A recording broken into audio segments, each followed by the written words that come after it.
The Obamacare rollout has been a political nightmare for Democrats fighting for re-election next year, especially in Republican-leaning states. Chief political correspondent Carl Cameron on some of the senators turning on their own president.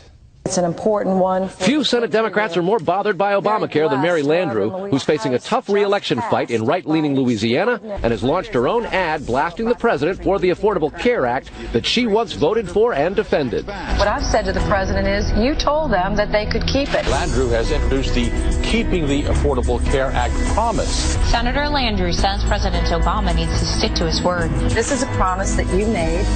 This is a promise you should keep. In next-door Arkansas, Mark Pryor's another endangered Democrat in a southern state where Obamacare is particularly unpopular.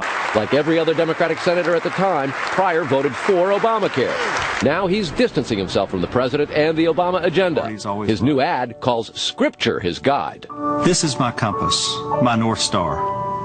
It gives me comfort and guidance to do what's best for Arkansas. Pryor last year said, quote, "The Bible is really not a rule book for political issues. Everybody can see it differently." Republicans need 6 more seats to win the Senate majority next year. Their top targets are Pryor in Arkansas, Landrieu in Louisiana, Kay Hagan of North Carolina, Mark Begich of Alaska, and 4 open seats in Montana, South Dakota, West Virginia, and Iowa. Republican control of the House is not really at risk. Out of 435 congressional districts, only 35 to 45 are considered true swing districts where control could shift from one party to the other. Party control of 90% of the House districts is likely to stay as is next year. The Democratic National Chairman and House leaders have been promising to defend and campaign on Obamacare. Not anymore. Our candidates are not running based on the whatever national tides there are. They're running as local problem solvers. We're going to build an economy, help the middle class, and make sure that their districts are well represented in Washington. Republicans say there's no way Democrats can escape.